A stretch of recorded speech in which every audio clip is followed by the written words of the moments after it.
किसान साथियों, आपका स्वागत है हमारे YouTube channel agri knowledge and social work पर। मैं सूरज कुमार।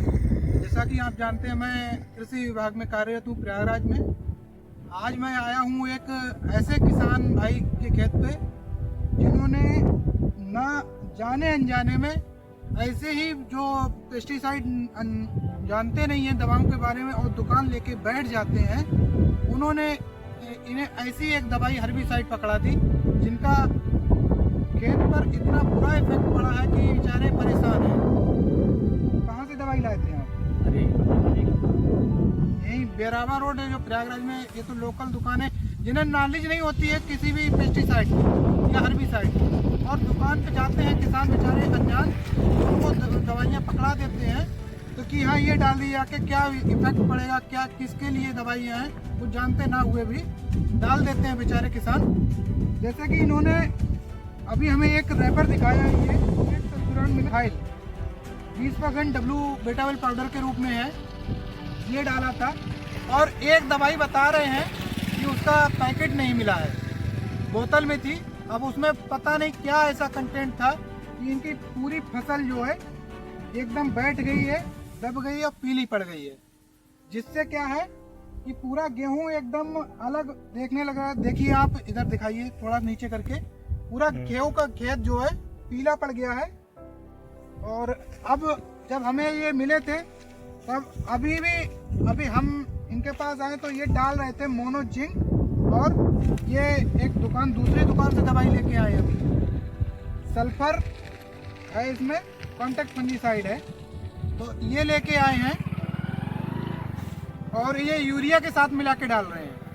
तो इसमें ये भी आपको अभी फंजीसाइड का ये साइड इफेक्ट हर्बिसाइड का ही है गेहूं पे, और फंजीसाइड की कोई आवश्यकता नहीं थी यहाँ पे। तो अब भी ये किसान भाई गए दुकान पे, और दुकान पे जाने के बाद किसान वहाँ पे बताया ऐसी ऐसा समस्या है, तो वहाँ पे उन्होंने क्या किया है कि उठा के ये फंजीसाइड दे दिया, जिंक तो चलो ठीक है एक हद तक, और फंजीसाइड पे फिजूली में ही पैसे लेने के लिए दे दिया है। तो ऐसे केस में आपसे आग्रह है कि आप लोग क्या करें, जैसे अगर कोई हर्बिसाइड का साइड इफेक्ट हो गया है तो उसमें गेहूं में हल्की सी सिंचाई कर दें। जैसे हमारे किसान ने इन्होंने अपनी समझ बूझ का वो किया है। इन्होंने कितने दिन हो गए सिंचाई करें इसमें? चार दिन और दवाई डाले और करीब 20 दिन दवाई डाले हो गए हैं। फिर इन्होंने जब फर्क नहीं मालूम पड़ा, गेहूं पे इफेक्ट पड़ रहा था, तो इन्होंने सिंचाई कर दी। बहुत अच्छा किया। सिंचाई करने से क्या हुआ, उसका कंसंट्रेशन जो पौधे में था दवाई का, वो एक फिलो में आ गया और पौधा फिर से अपने रिदम में आने लगता है। तो इसके बाद ये डाल रहे हैं यूरिया और ये सारी दवाइयाँ। लेकिन यूरिया तो डालना ही डालना है, लेकिन उसके साथ में इफको कंपनी का म्यूटेसस नाम का एक ग्रोथ प्रमोटर आता है, उसे आप 200 ml से 250 ml प्रति एकड़ यूरिया के साथ मिलाकर अगर यदि आप डालते हैं तो आपकी फसल बर्बाद करेगी, और साइड इफेक्ट उसका कुछ नहीं, ग्रोथ प्रमोटर है, और आपका एकदम फसल उड़ती हुई चलेगी, किल्ले भी छोड़ेगी और एकदम ग्रोथ भी करेगी। ये सारी चीज़ें आप अपने नज़दीकी जो किसान कल्याण केंद्र या कृषि रक्षा इकाई या किसान जो राजकीय बीज भंडार हैं सरकारी, उन पे जा कर के सबसे पहले आप सलाह लीजिए कि हाँ हमारे खेत में ये समस्या है और हम क्या दवाइयाँ डालें। यदि वहाँ पे दवाइयाँ उपलब्ध होंगी आपको, तो आपको वहाँ से ले लेनी है। 50% छूट पर दवाइयाँ आती हैं।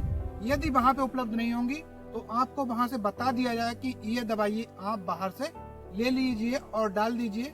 किसी की सलाह बिना आप दवाइयाँ मत डालिए, जिससे कि आपका बहुत बड़ा नुकसान हो जाता है, और बाद में किसान भाई पूरी फसल बर्बाद होने के बाद यही रहता कि मैंने बताइए इतनी लागत लगाई, मेहनत की और मुझे लास्ट में कुछ नहीं मिला। सिर्फ एक गलती की वजह से पूरी फसल बर्बाद हो जाती है। तो आपसे आग्रह है कि ऐसी गलती ना करें, और नज़दीकी जो कृषि रक्षा इकाइयाँ हैं हमारे ब्लॉक स्तर पर बनी हुई हैं उत्तर प्रदेश के सभी जिलों में, वहाँ पर जा कर के अपनी समस्या का निदान पाएँ। और ऐसी जानकारी के लिए हमारे YouTube चैनल को सब्सक्राइब करें, लाइक करें, कमेंट करें। कमेंट में प्रश्न जरूर पूछें यदि कोई प्रश्न है, जिससे कि मैं सभी किसान भाइयों को उसके बारे में बता सकूं। जय हिंद, जय भारत।